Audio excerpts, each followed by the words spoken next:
this is Scott from the Mountain Dispatch, and this is what is happening on the mountain. Couple of traffic discussions for you this morning. Currently, there's one ongoing CalTrans project on State Route 38. It wasn't previously scheduled, so if you stick around and look at the graphic, there isn't. I don't have an exact location or time frame, but it is going on now. CalTrans did ask for CHP to come help out with traffic control this morning. So we'll keep you updated once we know when that's supposed to be done. But so far, there's no delays reported, so you're okay. CalTrans is also doing rock runs, on the 38 up and over the Onyx Summit. So you'll probably see some CalTrans activity in addition to whatever project they got going on there today. Overnight tonight, there's the ongoing project on the bottom of the 330. That's the only thing scheduled for tomorrow, just that overnight, Friday night into Saturday morning, and then no projects scheduled Saturday or Sunday during the day. Weather's going to look system slide through here over the weekend. Looks like that's going to miss us. So our next chance of snow is next week, Tuesday through Thursday. Not a significant system so far. We'll definitely keep you updated. Right now, and the restrictions that go along with that, and we are going to be under an average fire risk for the next 4 months. Just 3 crimes reported on the mountain in the past 2 days. Currently, there are 3 Southern California Edison power outages affecting about 112 customers. And we've had no new cases reported yesterday. Too early for today's cases. We'll post on that separately. But there was a new case reported in Sugarloaf, but one was removed from Running Springs yesterday. So that's why there's no net new cases. Is active on the mountain right now. That number's going to be dropping pretty rapidly if we keep reporting 0, and still just the 2 deaths reported in Big Bear Lake since Saturday. Now, if you got a few minutes to stick around, here's that CalTrans project. Actually, this is the CalTrans project scheduled this morning. It wasn't previously scheduled, so I don't have any details about when it's going to be over, what type of work they're doing. Just use caution in the air. There was also a rock run going up and over the Onyx Summit. And there was a traffic accident about 6 o'clock yesterday, 6 p.m., and the vehicle's still there as far as I know.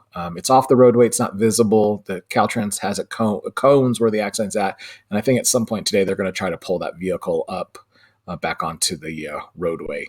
So there may be a time where the roadway's closed while they do that. Also over in Rim Forest this morning, there was a traffic accident, car on its side. And I'm not sure if the driver left the scene or if he was transported by the fire, working around, trying to get his vehicle back on its wheels. And by the time the CHP got there, there was nobody there except for the car. So if you saw that activity in Rim Forest, that's weather's going to look pretty decent, nice and clear for the next few days. Probably seasonal temperatures, maybe slightly warmer than seasonal, low mid 50s in most of the areas on the mountain. We might.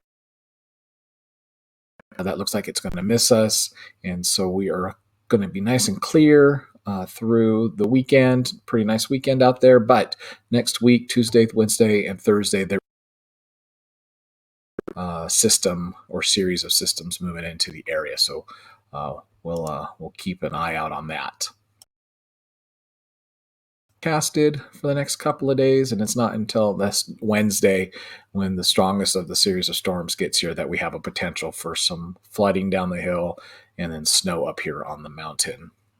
And maybe some winds associated with it, especially as it blows in and then blows out, blowing in Tuesday afternoon, leaving us maybe the next system maybe blowing in Wednesday, and then by Thursday we should be clearing out and looking forward to another nice weekend. No fires on or fire risk for the next 7 days. Forest Service is under moderate risk, and then we are at an hour for the next 4 months in the region. There were 3 crimes reported on the mountain in the past 2 days. So if you saw any police activity in your neighborhood, you know what was going on. Post the details on this, but there's 3 outages reported on the mountain. I'll update this graphic before I post it. Most of it is power pole replacement, power line improvements, insulation, transformers, that kind of stuff, to make our mountain a little more fire hardy when it comes to our electrical distribution. And so most everybody, I think there's about 112 people total without power, and most of that power should be back by 4:30 this afternoon. And lastly is our COVID-19 update. No changes on our state's 4-tier risk system in the past couple of days. As reported a couple of days ago, most of the mountain communities have now dropped down into minimal or substantial. We're still waiting on Crestline and Arrowhead and Running Springs. But you can see with average trailing 7 days, so the numbers are 8 to 14 years old, 14 days old, and this number is only for our total new cases. Actually, in order for these to go down, not only do the new cases need to drop below a certain total number per day of new cases, but also the percentage of people testing positive every day needs to drop down as well. And so there's actually 2 criteria in order for this to change, and it has to be 8 to 14 days prior to today's numbers. So these are today's 0, a net of 0. We did have Running Springs lost a case yesterday, so that gives us a net 0. But all that being said, for the first time in a long time, we are these are just the daily numbers,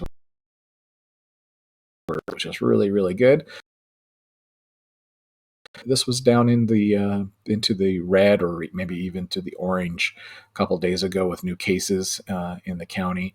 That's why the state really uses a 7-day average, trailing 7 days, just because it does peak and valley from day to day.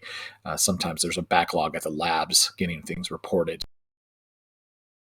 So the daily numbers aren't as important as our weekly averages, but showing that things are trending in the right direction. The Bear Valley area is still under substantial risk. RIM is under widespread. We see levels next week as things continue to improve, and this is what we need to see in high schools back in session. So that's all. Follow along on the Mountain Dispatch on the World Wide Web, mountain-dispatch.com. On our homepage on the top right place where you can sign up to get daily emails. The stories that we've been writing, especially when it comes to things like traffic safety and winter safety and fire safety and all those important topics, they'll come right to your inbox, or you can check them out on our website. Feel free to email me if you have any questions or comments. Give me a text message. Follow along on Facebook. What is Happening on the Mountain is our most popular site. You can follow us along at Scott Shot Media on YouTube, Twitter, Instagram, and Periscope. Have a great day, and we will update you again soon.